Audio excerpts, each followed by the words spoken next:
سلام بر بچهای گل کانال، حالتون چطوره؟ خوبین؟ خب همونطور که میدونید ما ایرانی ها بیش از 2500 سال پیش یکی از بزرگترین امپراتوری‌های تاریخ رو داشتیم. بله، هخامنشیان. امروز میخوام 5 فکت عجیب و باور نکردنی از اون دوران رو براتون بگم که مطمئنم تا آخر ویدیو میخکوبتون میکنه. بریم سراغ ویدیو. نه برای این ویدیوها خیلی زحمت کشیده شده. لطفاً اول ویدیو لایک کنید و کانال ما رو ساب کنید. بریم سراغ ویدیو. Let's go.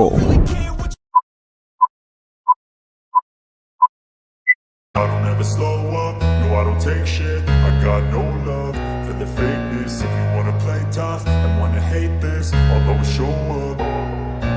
I don't ever slow up, no I don't take shit. I got no love for the fakeness. If you wanna play tough and wanna hate this, I'll always show up and make a statement. I don't ever slow up, no I don't take shit. I got no love for the fakeness. If you want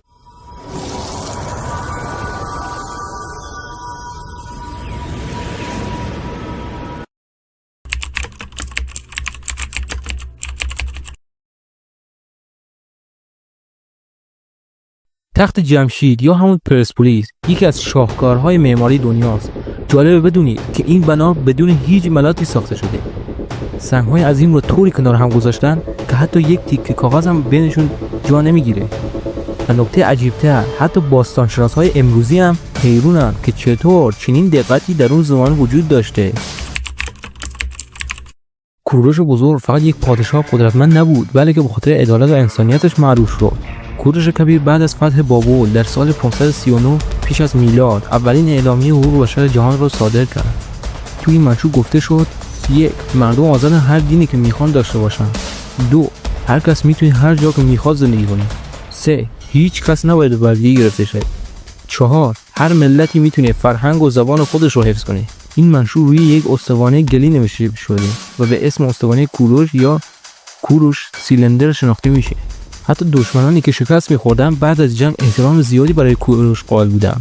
این موضوع باعث شد اسمش همیشه توی تاریخ با شکوه بمونه. میدونستید هخامنشی‌ها بزرگترین ارتش دنیای باستان رو داشتن؟ میگن تعداد سربازاشون به نزدیک 1 میلیون میرسیده. در بین این نیروها گروهی به نام جاویدان‌ها وجود داشتن. 10,000 سرباز که هر وقت یکی کشته یا زخمی میشد، بلافاصله سرباز دیگه جاشو پر میکرد. برای همین بهشون میگفتن جاویدان. این ارتش دلیل اصلی قدرت بی‌نظیر هخامنشیان بود. یکی از عجیبترین پروژه‌های اون زمان راه شاهی بود. جاده‌ای به طول حدود 2700 کیلومتر که پیک‌ها میتونستن کل مسیر رو در کمتر از یک هفته طی کنن. این جاده باعث شد کل امپراتوری با نظم و سرعت باور نکردنی اداره بشه. میشه گفت یه جورایی شبیه اینترنت امروزی بود و پیام و خبر پادشاه به نقاط مختلف امپراتوری منتقل میشد.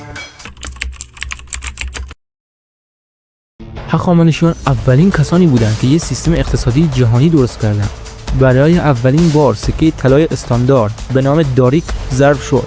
این سکه ها باعث شد تجارت تو کل امپراتوری آسان‌تر بشه. به خاطر همین هخامنشیان نه تنها نظامی قوی داشتن، بلکه اقتصادشون هم مثل زمان خودشون فوق‌العاده مدرن بود.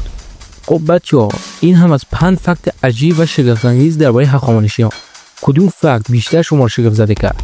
حتما تو کامنت ها بنویسید. برای این ویدیوها زحمت زیادی کشیده شده. یادتون نره لایک کنید، کانال رو ساب کنید و زنگوله رو هم بزنید تا ویدیوهای بعدی رو از دست ندید. تا ویدیو بعدی، خدا نگهدار.